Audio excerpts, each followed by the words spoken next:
Good morning, everyone. Kris here with Inspired Energy, and joining me again, Hartwell. Good morning, Hartwell. Good morning, Kris. Good morning, everyone. Yeah, for this morning, you chose a different topic.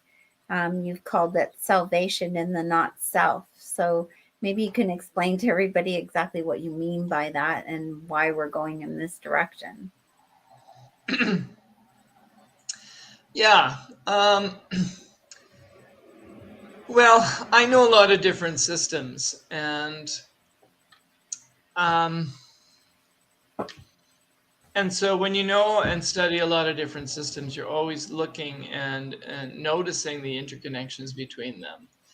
And I'm always looking from a human design perspective. I'm always looking for um, how does this reflect our lives and how can it help us? Because I'm a 5-1 and 5-1s are meant to be practical. And I really want to deliver to people what's practical about any given system because that's where how my mind works. Mm-hmm. Um, so you might say, well, I mean, some people might say, other people wouldn't, but I mean, what's practical about philosophy? Um, but I see the practical value of philosophy, and that's why my mind works to find the different connections between these things. Mm-hmm. And it just came to me the other day when I was out for a walk that there was a connection between the idea of salvation and human design. Mm-hmm. Of course, if we bring up the word salvation, it has a Christian, it's a kind of a Christian word, right? For most people anyway. Um, so what relevance does that have in our human design context? Well, salvation implies sin. Sin makes me think of the not self from a human design perspective. Mm-hmm. Because God created us and he created us perfect, and that is reflected in our unique designs. And in order to live in alignment with our unique design, we um, it takes work for most of us because we've been influenced very much by the not self. Um, so I've even heard sin defined as living your life out of alignment with God's will for us. And so that's why it becomes relevant. Does that make sense? Sure. Also, um isn't salvation like peace? I think that could be the byproduct of salvation. Yeah. We feel, if we're saved, we feel safe. Right. But And feeling safe. And what are we feeling safe from? mm-hmm. You know, what would you answer to that? What does Well, being I think saved make you feel safe from? when you're tying it into human design is when you are like that fullness of who you're meant to be, right? Then you have that confidence and you exude it, and therefore, you know, you could call it salvation, whatever you want, but when you are that, you are safe, right? Like nothing can hurt you. Yes. Yeah. Or to continue to riff on that, a generator would feel a life of satisfaction would be Mm-hmm. a result of living in alignment. Mm-hmm. Peace for the manifester, Mm-hmm. success, life feeling sweet for the projector, and life feeling surprising and delightful for the reflector. Mm-hmm. Um, but I mean, of course, when we speak about sin, we have to, well, how did we get off track in the first place, right? So, yeah, how does that not self theme form? How do you? Yeah. Well, back when Uranus was discovered in 1781, human design says we moved from being seven-centered to nine-centered beings. And we were nine-centered beings for most of our history. We were mentally based decision makers. That was what was right for the centered being. They made decisions based upon the mind. Mm-hmm. But now with our nine-centered organism, we are more sophisticated. We are more sophisticated now, and we have a built-in connection to a trustworthy, individualized connection. So it's not the same for everyone now. Before it was the same for everyone. Now it's not. Some people have splenic inner definition or inner authority. Some people have sacral. Some people have emotional. Those are the three most common. So now that we have this individualized way of knowing what's right for us, the mind, which still seeks and wants to be useful, and it's still useful because its function is to think, to dream, to inspire, to formulate, to make sense of life for us, but it is not the center that's supposed to make decisions. And so now we are meant to liberate our minds from decision making. Drop the head into the heart. Drop the head into the heart. Exactly. Drop the head into the body. And let the wisdom that was built into your beingness by the Creator, by God, let it tell you, let it inform you about what is right for you. So it's like saying, God dwells within us in the wisdom of our design. And only if we allow ourselves to tap into that wisdom will we be living as ourselves. Which brings the point that they've actually discovered now that the DNA, the code within the DNA, when they break it down into a number sequence, actually says God eternal within us. Oh, so, wow. Yeah. That's super cool. But at the same time, we have to recognize that conditioning is unavoidable. So, for instance, we grow up in a family, and then we go to daycares and schools, and all of our open centers get flooded with information that we don't know what to do with. And so our mind tries to keep us safe. Our mind tries to keep us safe. It thinks it's doing a good job for us, but it wants to protect us and wants us to think about what we are missing. So the mind is trying to help us. But then what happens is that we just get bogged down in being confused about what we experience through our openness and what we get and what we are experienced out of what is consistent in us, our definition. So like those open centers, then when we come in contact with others, it's affecting us, and we don't know, unless we know ourselves, we don't know what's ours and what isn't. Correct. Okay. And we continue to be bombarded with information through those open centers. We're affected by the transits. We're affected by the people around us. We're affected by the birds and the mammals and the insects and the plants.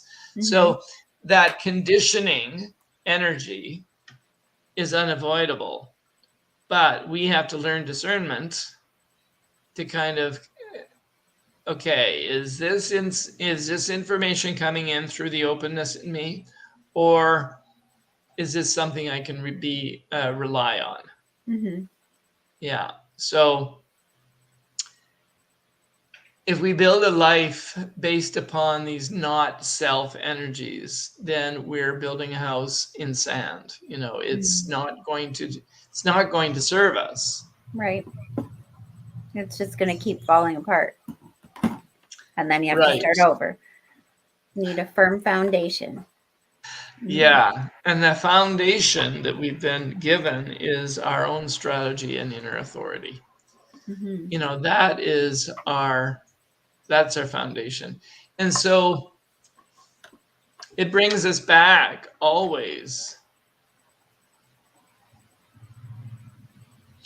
I mean, I think about this all the time when I walk in nature. It's like, oh, there's a tree, and there's a tree of the same species. Oh, that's a better tree than that tree.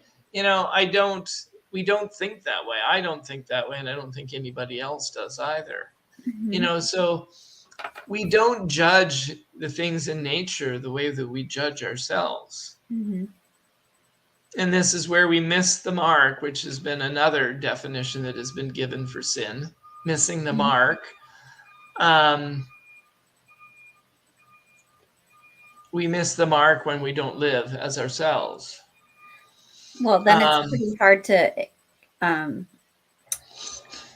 appreciate the uniqueness of each individual person. Like you were saying about nature, we find it very easy to look at nature and go, oh my God, that sunset is so beautiful. Oh my God, look at the mountains. There's just, so majestic. But we don't do that with people. Like we don't, we're looking for flaws all the time, lots of times, right? yeah, And it's like, judging. oh my God, what is he wearing? Or, Yeah. Yeah. it's, what just came out of that person's mouth? Yeah. I mean, we certainly could, yeah, we generally don't. I Hmm. mean, we could cultivate that as a as an orientation towards life, but how many of us do that? Well, it's And like how many? speak life, not, speak life over people. You know? Right. Mhm. And I mean, first and foremost, we compare ourselves to others, often unfavorably. So we start with Mhm. ourselves, Mhm. and that's deeply sad. It's Mhm. deeply sad. Mhm. Um, and it makes me think of something else that I've been studying in my Christian studies.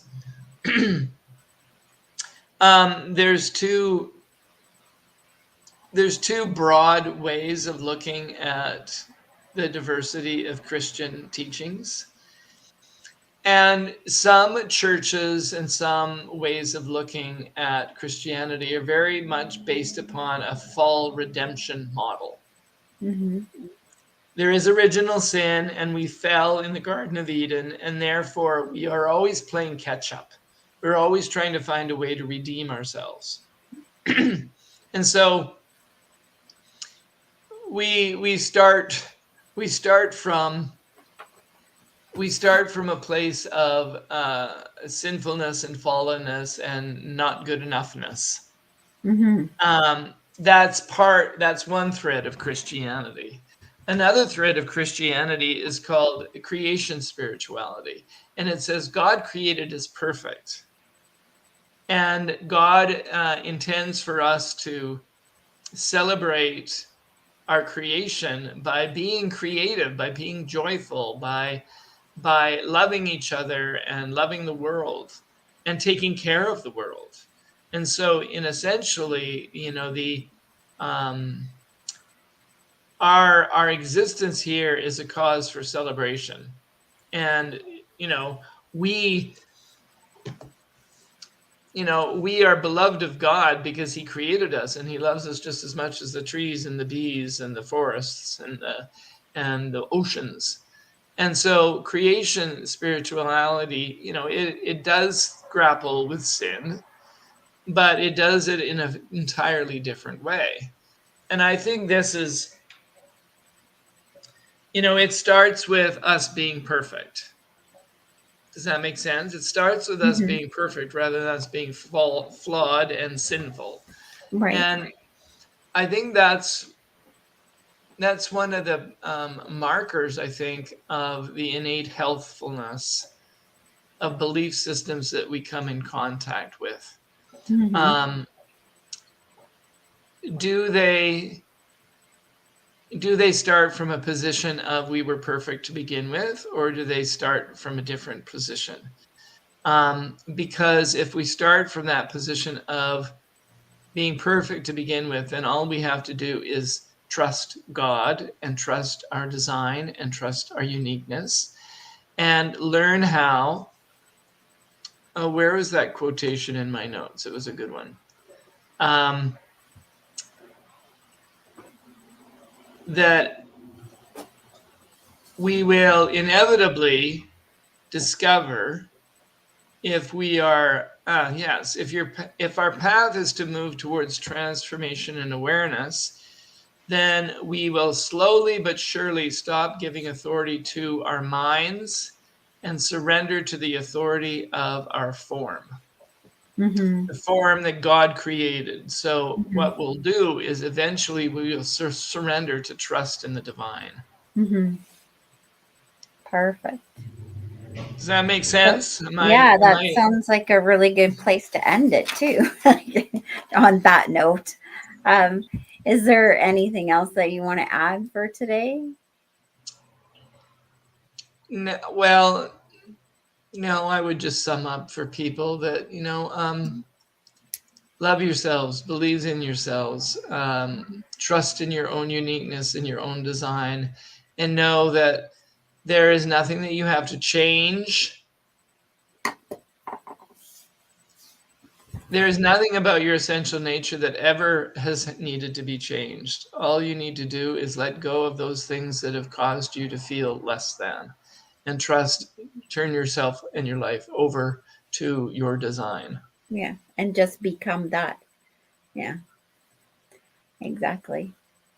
Well, if anybody's looking for more clarification on their designs or, how to overcome any of those shadows that they have or what those shadows might be, certainly you can book a consultation with Hartwell here at Clair-i-tea, and we'd be happy to see you.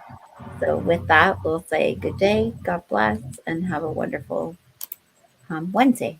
Forgot what day it was. Okay. See you later.